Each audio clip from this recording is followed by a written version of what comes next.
चलो हम लोग कर रहे हैं थ्योरम नंबर 10.8। तो चलो थ्योरम नंबर 10.8 की कुछ खास बात यह है कि इसके अंदर डायग्राम तो बनते हैं 3 बट प्रूफ होता है 1। what we need to do is we need to draw 3 diagrams and we would be writing 1 proof only। 3 diagrams बनाएंगे और एक ही प्रूफ लिखेंगे। 3 डायग्राम्स बनाएंगे और एक ही प्रूफ लिखेंगे। अब 3 डायग्राम एक ही प्रूफ ऐसा क्यों? 3 डायग्राम और एक ही प्रूफ ऐसा क्यों? तो देखिएगा प्लीज, मैं समझाता हूं। The angle subtended by an arc at the center is double the angle subtended by it in the alternate segment। The angle subtended by an arc at the center is double the angle subtended by it at any point in the remaining part of the circle। तो चलो इसके लिए आप लोगों ने एक circle बनाया और उस सर्कल में ये ले लिया आर्क ए बी। इसका सेंटर पे एंगल हो गया है angle A O B. Centre पे एंगल हो गया ए ओ बी और ऊपर वाली सेगमेंट में ये एंगल हो गया है ए सी बी। प्रूफ क्या करना है?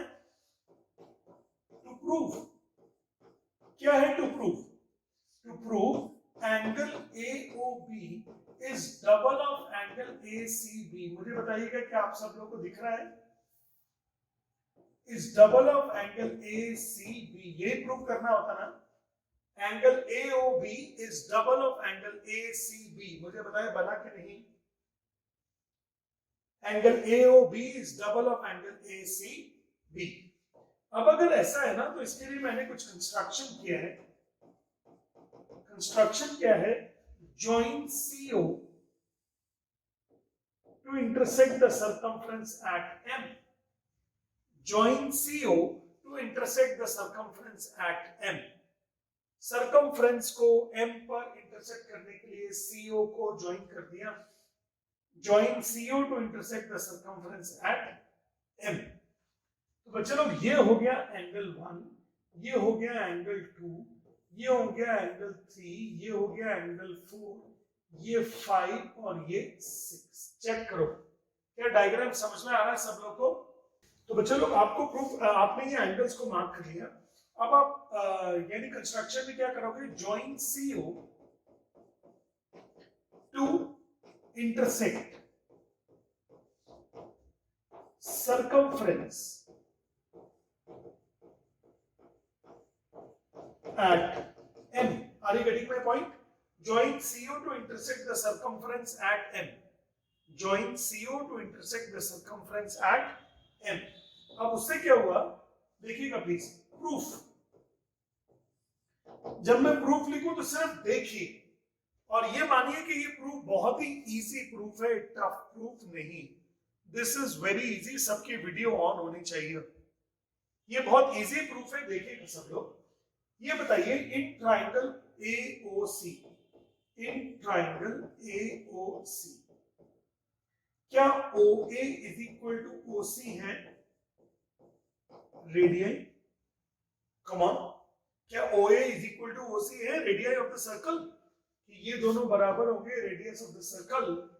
और अगर ये दोनों के दोनों बराबर होंगे ना तो क्या OC के अपोजिट एंगल 4 और एंगल 3 दोनों इक्वल हो जाएंगे? Angles opposite to equal sides. बोलो सही है कि नहीं? Angles opposite to equal sides. Equal sides के ऑपोजिट एंगल्स इक्वल होते हैं। इक्वल साइड्स के ऑपोजिट एंगल्स क्या होते हैं? इक्वल होते हैं। इक्वल साइड्स के ऑपोजिट एंगल्स इक्वल होते हैं। तो ये दोनों साइड्स बराबर है तो angle 3 is equal to angle 4। बोलो जल्दी से। क्या similarly angle 5 is equal to angle 6 भी हो जाएगा? Angle 5 is equal to angle 6। आप इस डायग्राम को अपनी कॉपीज में बना लीजिए please. Please draw this diagram in your copy. देखो ये समझ में आया कि ये फिर OA के ऑपोजिट एंगल 3, OC के ऑपोजिट एंगल 4 इक्वल होंगे। ये समझ में आ गया क्या? एक ट्राइंगल में अगर दो साइड्स इक्वल होती हैं तो उनके ऑपोजिट एंगल्स भी इक्वल होते हैं। एक ट्राइंगल में अगर दो साइड्स इक्वल होती है तो उनके ऑपोजिट एंगल्स भी इक्वल होते हैं। अब सिमिलरली इस वाले ट्राइंगल में एंगल 5 इज इक्वल टू 6 हो जाएगा, क्योंकि ये दोनों भी तो बराबर होंगे ना। अब हम देखिए in triangle ACO, in triangle ACO क्या CON इज या C इन ट्राइंगल ACO में angle AON is exterior angle. देखो ध्यान से जल्दी से, एंगल AOM डायग्राम तो बना लिया ना आप लोगों ने। AOM डायग्राम देखो जल्दी से, angle AOM is the exterior angle, angle AOM is the exterior angle. तो क्या मैं लिख सकता हूं कि angle 1 is equal to angle 3 plus angle 4। Angle 1 is equal to angle 3 plus angle 4 due to the exterior angle theorem. Due to exterior angle theorem, angle 1 is equal to angle 3 plus angle 4. लेकिन 3 और 4 तो equal है, but angle 3 is equal to angle 4. But angle 3 is equal to angle 4. Therefore, angle 1 is equal to angle 3 plus angle 3. तो angle 1 is equal to double of angle 3। यानी ये मैंने prove कर दिया कि ये वाला जो एंगल है ना वो इस एंगल का डबल है। Angle 1 is double of angle 3 because of the exterior angle theorem, and angle 3 is equal to angle 4. Similarly, angle 2 is equal to angle 2 is equal to angle 5 plus angle 4. Angle 2 is equal to 5 plus angle 6. आपने diagram बनाया हुआ है, तो angle 2 is equal to angle 5 plus angle 5। तो हमने prove कर दिया है angle 2 is equal to double of angle 5। इसी तरह से हमने ये भी प्रूव कर दिया कि ये वाला एंगल इस एंगल का डबल है, ये वाला एंगल इस एंगल का डबल है। अब आप इन दोनों को ऐड कर दीजिए, एडिंग 1 and 2। तो जैसे 1 and 2 को ऐड करोगे तो angle 1 plus angle 2 double of angle 3 and double of angle 5। 1 and 2 को ऐड करके बोलो कितना हो जाएगा डायग्राम में आपके। 1 and 2 को ऐड करोगे एंगल AOB हो जाएगा, एंगल AOB। 2 कॉमन ले लेंगे, angle 3 plus angle 5। 2 angle 3 plus angle 5 की वैल्यू क्या होगी? 3 प्लस 5 की value angle ACB। Hence proved हो गया ना, यही प्रूव करना था। Double of angle AOB is equal to double of angle ACB। देखिए एक बार शुरू से बता रहा हूं, सब लोग देखिएगा प्लीज, सब लोग। क्वेश्चन ये था कि एक आर्क है AB, उसका सेंटर पे एंगल है AOB और एक ऑल्टरनेट आर्क में एंगल है ACB। आपको प्रूव करना है कि angle AOB is double of angle ACB। Prove angle AOB is double of angle ACB। पता है जब आप चीजें लिखी हुई पढ़ने की कोशिश करोगे तो दिमाग कम चलेगा, आंखें ज्यादा चलेंगी। बट जब आप सिर्फ डायग्राम में देखकर बिना लिखी हुई चीजों को अपने आप दिमाग से बनाओगे कि क्या कौन सा एंगल होगा, कौन सा क्या कॉन्सेप्ट होगा, तो आपका माइंड चलेगा और आप चीजें कम पढ़ोगे। समझ रहे हो ना? आंखें कम चलेगी और माइंड ज्यादा चलेगा। तो इस बार देखो मैं लिखूंगा कम लेकिन समझा दूंगा पूरा। आपको लगेगा हाँ सर तो बहुत इजी कर दिया आपने। देखिए हम लोगों ने क्या किया, इसको ज्वाइन कर दिया और ये वाला एंगल 1, ये एंगल 2, ये 3, ये 4, ये 5, ये 6 ऐसा ले लिया। तो सबसे पहली बात तो आप ये बताइए क्या ये दोनों साइड्स इक्वल है? तो angle 1 is equal to angle 2 है और ये दोनों भी इक्वल है, तो angle 6 is equal to angle 5 है। इस वाले ट्राइंगल में एक्सटीरियर एंगल ट्राइंगल बनाया, तो एक्सटीरियर एंगल बनाया तो angle 3 is equal to angle 1 plus angle 2, angle 3 is equal to angle 1 plus angle 1, angle 3 is equal to double of angle 1, angle 3 is equal to double of angle 1। बोलो बना कि नहीं? Angle 3 is equal to double of angle 1। Similarly, angle 4 is equal to double of angle 6. ये वाला angle इसके double हो जाएगा, इन दोनों को ऐड कर दो तो angle 3 plus angle 4 double common angle 1 plus angle 6। तो आप बताइए 3 और 4 का सम कितना हो जाएगा? Angle AOB is equal to double of angle ACB। समझ गए कि नहीं? अब आपको एग्जाम में जब ये क्वेश्चन करना है तो आपको प्रूफ तो इतना ही लिखना है जितना मैंने कराया, जितना मैंने कराया उतना ही प्रूफ लिखना है, लेकिन आपको डायग्राम एक नहीं 3 डायग्राम बनाने। डायग्राम एक नहीं कितने डायग्राम बनाने आपको? 3 डायग्राम। वो 3 डायग्राम कौन कौन से होंगे देख लीजिए एक बार। What are the 3 diagrams? देखने के लिए तैयार हो? ये है पहले वाला डायग्राम और इसमें आप इसको ज्वाइन कर लीजिएगा। ये हो गया एन और ये हो गया एंगल 1, एंगल 2, 3, 4, 5, 6। अब आप यही चीज यहां पे बनाओगे, बट आर्क को सेमी सर्कल ले लोगे। एक बार आर्क कैसे ले लिया आपने? एक्यूट आर्क ले ली। एक बार कितनी ले लोगे? सेमी सर्कुलर आर्क, और बिल्कुल वैसा ही डायग्राम बन जाएगा। एंगल 1, एंगल 2, एंगल 3, एंगल 4, ये 5 और ये 6। एक बार आप आर्क ले लोगे, ऑब्ट्यूज आर्क,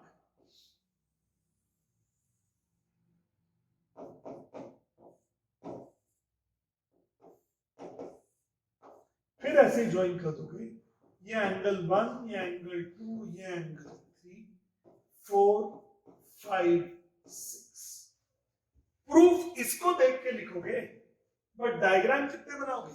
3। एनसीईआरटी में भी 3 डायग्राम्स बने। एनसीईआरटी में भी कितने डायग्राम्स बने हुए? 3 डायग्राम्स। एनसीईआरटी में भी 3 डायग्राम्स बने हुए हैं, इसलिए आपको तीनों डायग्राम्स बनाने। यानी 3 डायग्राम एक प्रूफ। फायदा है कि नुकसान? अदरवाइज तो 3 डायग्राम 3 प्रूफ होते हैं, बट आपको 3 डायग्राम में एक ही प्रूफ करना है, तो this is a benefit you are having. बोलो समझ में आया कि नहीं? एक बार आर्क को एक्यूट आर्क बनाइए, एक बार आर्क को सेमी सर्कल बना दीजिए, और एक बार सेमी सर्कल से बड़ी यानी ऑब्ट्यूज आर्क बना दीजिए। मेजर आर्क बना दीजिए। एक्यूट आर्क नहीं बोलेंगे, इसको बोलेंगे माइनर आर्क, इसको बोलेंगे सेमी सर्कल, और इसको बोलेंगे मेजर आर्क।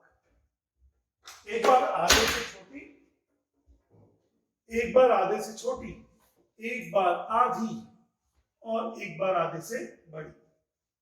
समझ में आया कि नहीं? तो चलो क्वेश्चन नंबर 2। क्वेश्चन नंबर 2 काफी अच्छे क्वेश्चंस एग्जाम में भी आ सकते हैं, भले ही ये ऑप्शनल में है, लेकिन 9th क्लास से पास करने पर आपको ये सॉल्यूशंस बनने चाहिए। If you are passing the class 9th, you must know how to deal with these type of questions, right? भले ही वो आपके एग्जाम में आ रहे हो चाहे नहीं आ रहे, बट आपको पता होनी चाहिए। देखिए, 2 chords AB and CD of length 5 and 11 respectively of the circle are parallel to each other। एक बात ध्यान रखिएगा, अगर आप कोई भी एक सर्कल बना रहे हैं ना, कोई भी अगर आप एक सर्कल बना रहे हैं, तो सर्कल के अंदर जो कॉर्ड्स बड़ी होती हैं वो डायमीटर के, वो सेंटर के पास में होती है।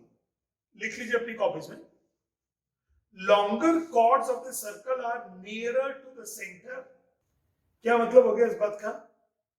कि जो कॉर्ड बड़ी बड़ी होती है ना, बड़ी वाली कॉर्ड सेंटर के पास होगी। जैसे इस वाले क्वेश्चन में कितनी कॉर्ड्स हैं? 5 है और एक 11 है, तो सेंटर के पास में कौन सी होगी? 11। सेंटर के पास में कौन सी होगी? 11। ये देखो, ये कॉर्ड ए बी, ये कॉर्ड सी बी, और दोनों के दोनों पैरेलल है, और ये हो गया centre O. Have you got this? Come on. अब उन्होंने बोला कि they are on the opposite side of the centre, मतलब एक सेंटर के इस तरफ है, एक सेंटर के इस तरफ है. Find the distance between AB and CD. If the distance between AB and CD is 6, AB और CD के बीच का डिस्टेंस कितना है? 6. AB और CD के बीच का डिस्टेंस है 6. तो एक काम करते हैं, हम क्या करें, AB का मिड पॉइंट ले लेते हैं M और CD का मिड पॉइंट ले लेते हैं N और इनको ज्वाइन कर देते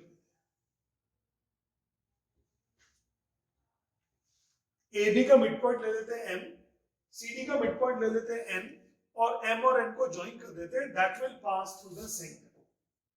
that will pass through the centre. समझ में आ गया ना?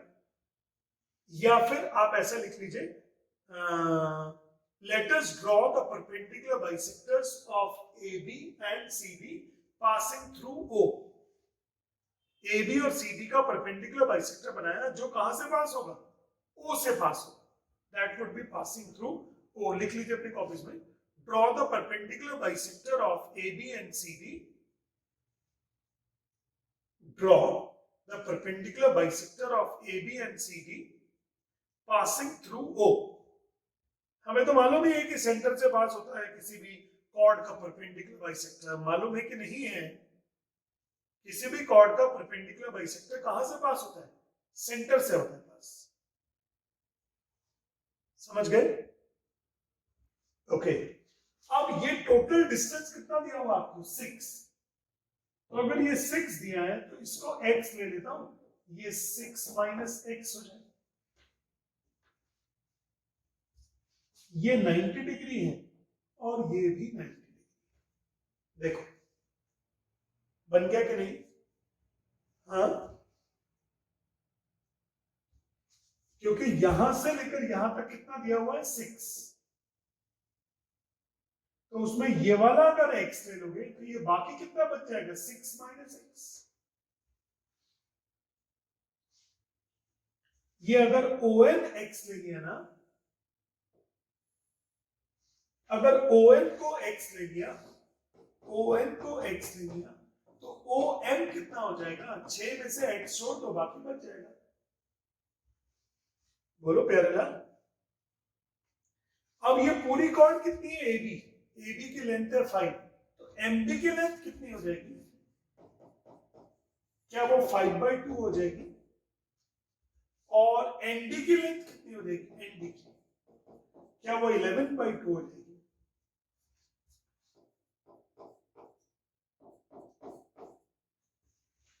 बोलो भाई. और क्या ये OB भी रेडियस और ये OD भी रेडियस? अब आपने OB और OD दोनों को ज्वाइन कर दिया है. OB और OD रेडियस R है. ये मैं समझाऊं कि खुद ही समझ में आ रहा है? आ रहा है. अब आप देखिएगा प्लीज. मैं इसको देख रहा हूं. देखिए प्लीज सब लोग कॉन्सेंट्रेट कीजिएगा. मैंने थोड़ी जगह बना ली है.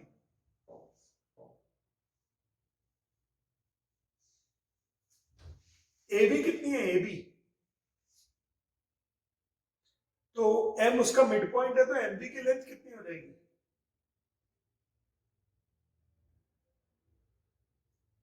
आधी हो जाएगी ना. और फिर CD कितना है? 11 और N उसका मिड पॉइंट है तो ND की लेंथ कितनी हो जाएगी? 11/2. बन गया ना? चलो है ना?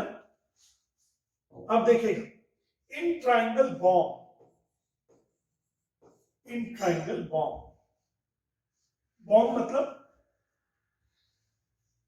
बॉम्बे, बॉम्ब मतलब क्या? बॉम्बे. तो इन triangle bomb BM² plus OM², isn't it OB²? बच्चों क्या this square plus this square हो जाएगा पाइथागोरस थ्योरम. तो ये 5/2 the whole square plus 6 minus x the whole square, isn't it R²? बन गया। In triangle DON ON square plus ND square, isn't it OD square? OD की square तो R हो गया, ON स्क्वायर कितना है X स्क्वायर, और ND कितना है 11/2 द होल स्क्वायर। बोलो बना कि नहीं?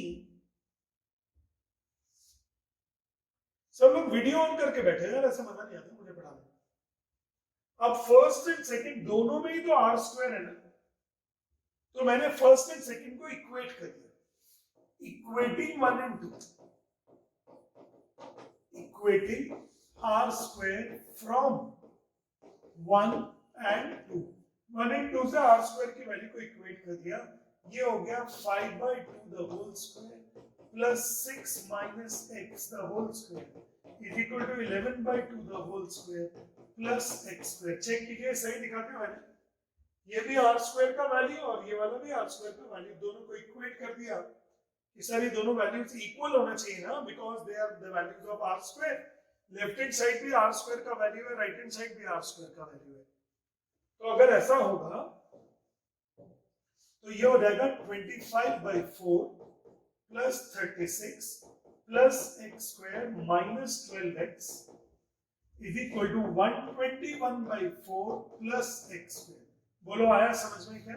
ये समझ में आ गया? कैसे हो गया? 3 part, a minus b the whole square का फॉर्मूला लगाए आइडेंटिटी से।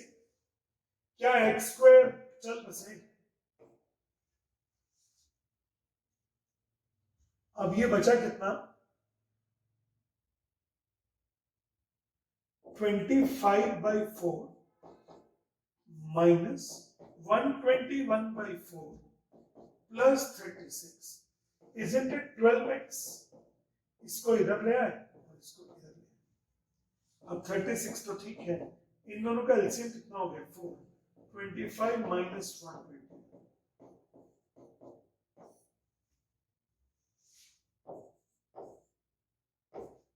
माइनस 96/4।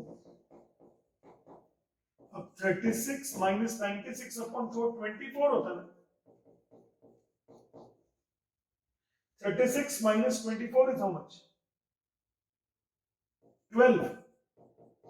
ओहो सर, x की वैल्यू तो 1 आ गई सर, बट हमें x थोड़ी चाहिए था, हमें तो r स्क्वायर की वैल्यू चाहिए थी। तो r स्क्वायर की वैल्यू 121/4 प्लस x स्क्वायर थी ना, ये थी ना r स्क्वायर की वैल्यू। तो ये हो गया 121/4 plus x square is what? 1 square. तो 121 plus 4/4, 125/4।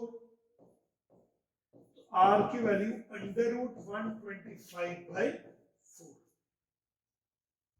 125/4। इसका आंसर चेक करना कितना है? ओके, हमारा आंसर बिल्कुल सही है, नो प्रॉब्लम। अब बच्चे लोग जब ये कर लिया क्वेश्चन नंबर 2, तो फिर क्वेश्चन नंबर 3 से क्या चिंता? The length of the two parallel chords of the circle are 6 and 8. If the smaller chord is at a distance of 4 units from the center, what is the distance of the other chord from the center? पहले ये बताइए, क्या question में ऐसा given है कि दोनों chords centre के ऑपोजिट हैं? पिछली बार तो दिया था ऐसा, बट क्या इस बार दिया है क्या कि दोनों कॉर्ड सेंटर के ऑपोजिट हैं? इस बार नहीं दिया है। तो अगर नहीं दिया तो इसका मतलब इस बार का डायग्राम क्या होगा? डायग्राम मैं बना रहा हूं, कॉन्सेप्ट बिल्कुल सेम है, और बिना डरे ये सब चीजें सीखें। समझ रहे हो ना? बिना डरे ये सब चीजें सीखें। देखिए क्वेश्चन में दिया हुआ है the length of the two parallel chords of the circle are 6 and 8। तो ये हो गई है 6 और ये हो गई है 8। A B C D, और क्या ये हो जाएगा वही जो होता है? नहीं समझे? और यहां से क्या हम एक परपेंडिकुलर डालते, दोनों कॉर्ड्स पर, दोनों पैरेलल हैं तो सेम परपेंडिकुलर आ जाएगा।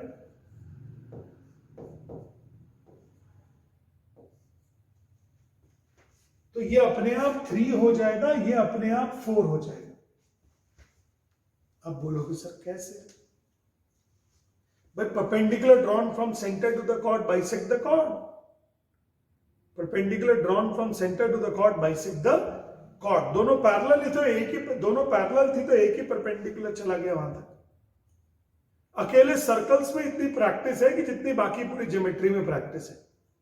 सर्कल्स में बहुत प्रैक्टिस है भाई, बहुत प्रैक्टिस है सर्कल्स में, और प्रैक्टिस करनी पड़ेगी सर्कल्स के क्वेश्चन में, नहीं तो शून्य मिलेगा सर्कल। चलिए, फिर अब आपको पूछा गया if the smaller chord is at 4 centimeter from the center, what is the distance of the other chord from the center? ये जो स्मॉलर कॉर्ड है ना, स्मॉलर कॉर्ड इधर देखिए, स्मॉलर कॉर्ड ON यही तो है ना डिस्टेंस। जरा चेक करो, पढ़ो क्वेश्चन है। If the smaller chord is at a distance of 4 from the center, OM is 4. OM is 4. तो आपको पूछा है what is the distance of the other chord from the center? ON पूछा है, चेक करो और इजी हो जाएगा इस बात।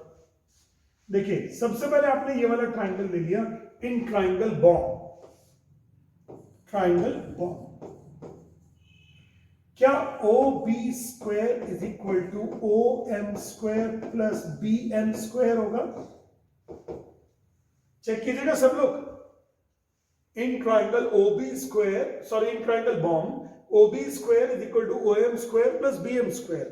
फिर OB की वैल्यू तो मुझे मालूम नहीं है, OM की वैल्यू कितनी है? OM की वैल्यू 4 है, गिवन है, और BM की वैल्यू 3 होगी, तो ये 25 हो गया। क्या बोले? हाँ, तो रेडियस की वैल्यू 5 हो गई कि नहीं होगी? OB is the radius, OB is the radius, 5 हो गया। OB इज द रेडियस, कितना हो गया? 5।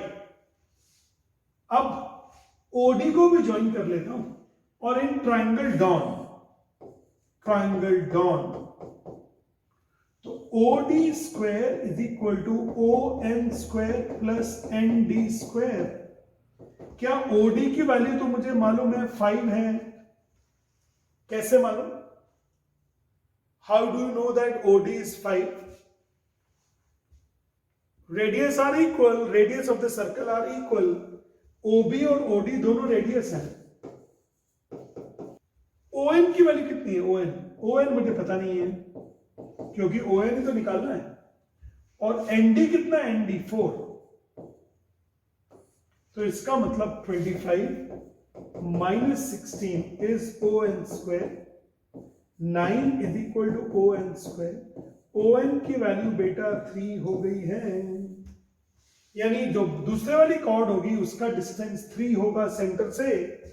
सब क्वेश्चंस को कॉपी पे कर करके देखने हैं सारे स्टूडेंट्स को। ऑनलाइन क्लासेस में सबसे बड़ी आपको एक फ्रीडम होती है कि डू व्हाटएवर यू वांट, मतलब ये, और उस फ्रीडम का सबसे अच्छा फायदा आप तभी उठा सकते हो जब आप जो भी हम लोग कह रहे हैं वो जरूर करिए। हमने बोला कि आप सारे क्वेश्चंस को कॉपी पे प्रैक्टिस कीजिए, लिख लिख के देखिए, ताकि वो क्वेश्चंस आपको बने। ऑनलाइन कोचिंग इसलिए तो अटेंड कर रहे हैं ना, ताकि चीजें बने।